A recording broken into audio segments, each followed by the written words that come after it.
Trump के Gaza piece plan के बाद से अब गाज़ा के लोगों को बस यही उम्मीद है कि सालों से चलता आ रहा ये हिंसक युद्ध अब शांतिपूर्वक खत्म हो जाए।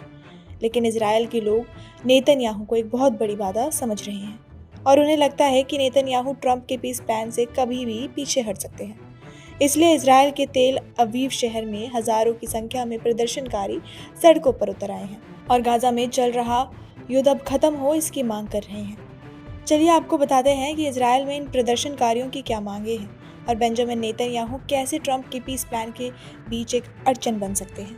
ट्रंप ने 29 सितंबर को व्हाइट हाउस में गाज़ा में वापस शांति लाने के लिए एक पीस प्लान लॉन्च किया था। इस पीस प्लान का मकसद ही यही था कि कैदियों को सही सलामत रिहा करना और हमास और इजराइल के बीच का जंग है उसे ख़त्म करना। जिसके बाद हमास ने इस पीस प्लान के कुछ अहम पॉइंट्स पर अपनी सहमति जताई थी। लेकिन ये प्लान सक्सेसफुल भी तभी होगा जब इजराइल की भी इसमें पूरी सहमति हो। इजराइल में जो भारी संख्या में लोग अभी सड़कों पर प्रोटेस्ट के लिए उतरे हैं वो इसी वजह से है कि उन्हें डर है कि नेतन्याहू पलट ना जाए और किसी भी वक्त जंग का मोर्चा खोल दे, क्योंकि पहले भी नेतन्याहू ने ऐसा कई बार किया है।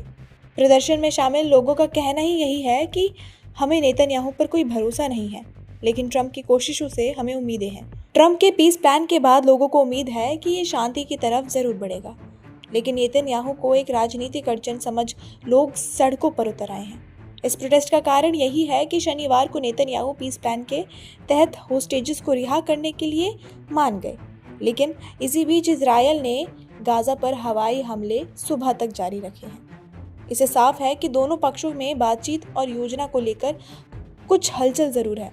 अब देखना यह है कि अक्टूबर 2023 में शुरू हुआ ये खूनी हिंसक युद्ध कितनी जल्दी थमता है। ट्रंप की योजना, हमास की सहमति और नेतन्याहू की तैयारी ये संकेत दे रहे हैं कि शायद अब ये जो संघर्ष है इसका अंत नज़दीक है। News report इंडिया.com।